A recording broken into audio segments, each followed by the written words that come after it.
दोस्तों आज की वीडियो बहुत ही प्रमुख होने वाली है। आज हम बात करेंगे दरिद्रता को हम कैसे भगाएं, दरिद्र भगाने का शुभ समय क्या है, दरिद्र भगाते समय हमें क्या बोलना चाहिए और उसके बाद कौन सी गलतियां हमें बिल्कुल भी नहीं करनी चाहिए। बहुत सारी बातें देवउठनी एकादशी के दिन जो दरिद्र भगाने का नियम है उसकी विधि हम आपके साथ शेयर करेंगे। तो आप इन तक सभी वीडियो देखें और छोटी छोटी बातों का ध्यान रखते हुए आप अपने घर में ये रस्म जरूर करिएगा। दोस्तों कोई कोई लोग दीपावली की सुबह करते हैं और बहुत सारे लोगों के यहाँ जैसे हमारे यूपी साइड में एकादशी पर करते हैं। तो आपके यहाँ कब होता है ये भी हमें कमेंट बॉक्स में जरूर बताइएगा। नमस्कार, वेलकम टू माय चैनल। मैं हूँ मनीषा। दोस्तों आज की वीडियो आप सभी के रिक्वेस्ट पर है, तो चलिए देर न करते हुए वीडियो की शुरुआत करते हैं। और यदि आपने हमारे चैनल को अभी तक सब्सक्राइब नहीं किया है तो प्लीज सब्सक्राइब कर लें, बेल आइकन को प्रेस कर लें जिससे वीडियो की नोटिफिकेशन आपको सबसे पहले प्राप्त हो।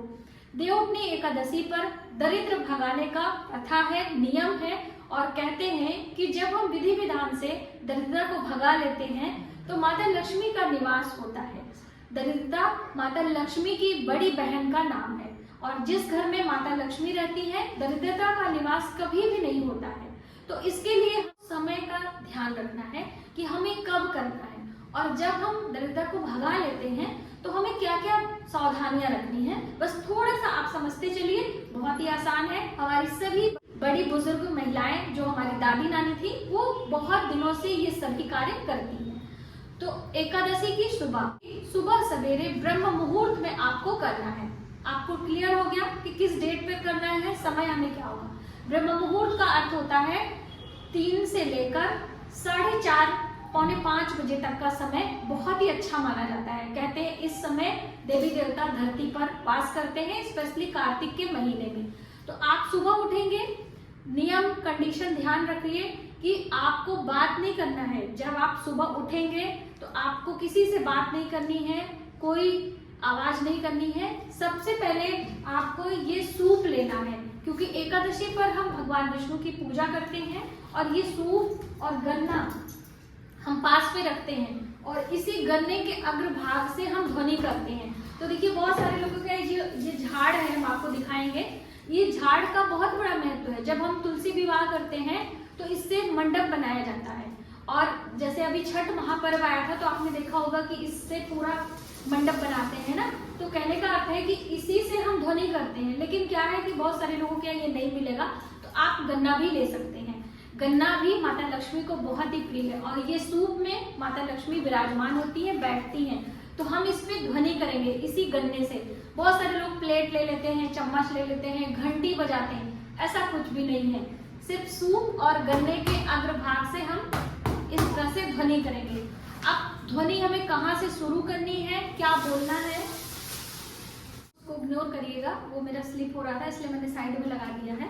तो आप थोड़ा सा समझ लीजिए।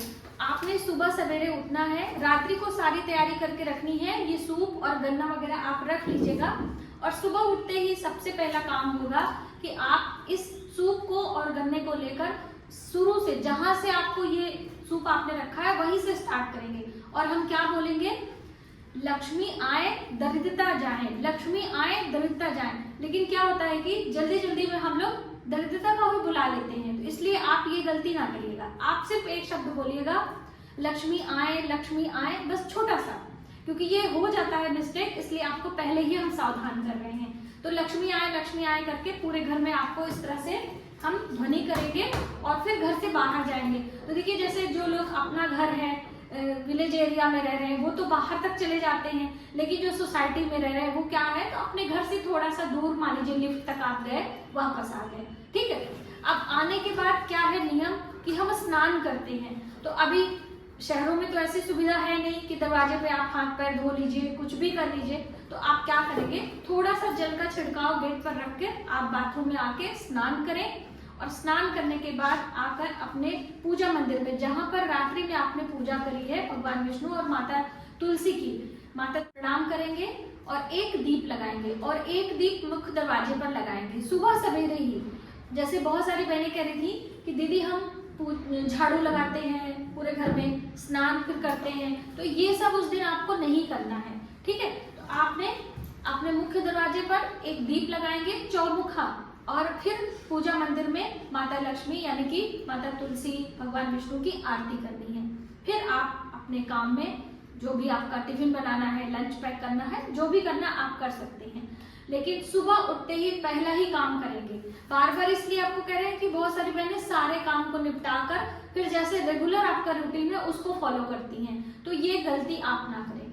और फिर बाद में आप दिन में फिर झाड़ू लगाएं, कुछ भी करें, उससे कोई मतलब नहीं है। सिर्फ एकादशी वाले दिन और दीपावली की सुबह वाले दिन ये चीजें हमें ध्यान में रखनी होती है।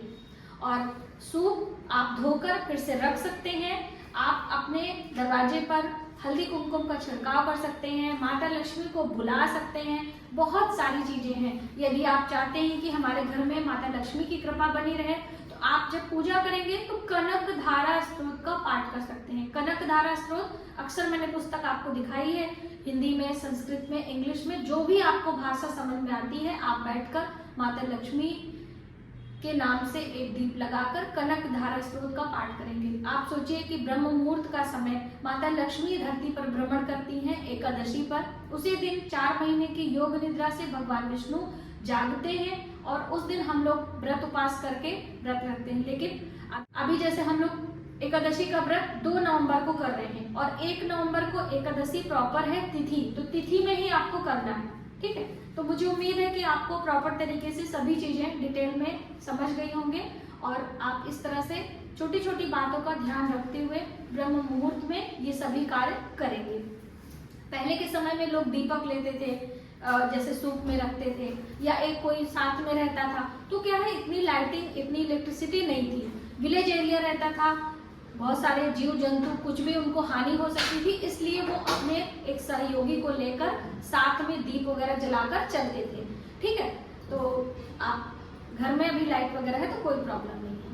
तो आज की वीडियो में बस इतना ही। यदि हमारी जानकारी आपको थोड़ी सी भी हेल्पफुल लगे तो प्लीज वीडियो को ज्यादा से ज्यादा लोगों में शेयर करें। आने वाली वीडियो के लिए सब्सक्राइब करें। आज की वीडियो में बस इतना ही। यदि हमारी जानकारी आपको थोड़ी सी भी हेल्पफुल लगे तो प्लीज वीडियो को ज्यादा से ज्यादा लोगों में शेयर करें। आने वाले वीडियो के लिए सब्सक्राइब करें। मिलते हैं एक नई जानकारी के साथ नए वीडियो में। तब तक आप अपने परिवार का ख्याल रखें। जय माता दी।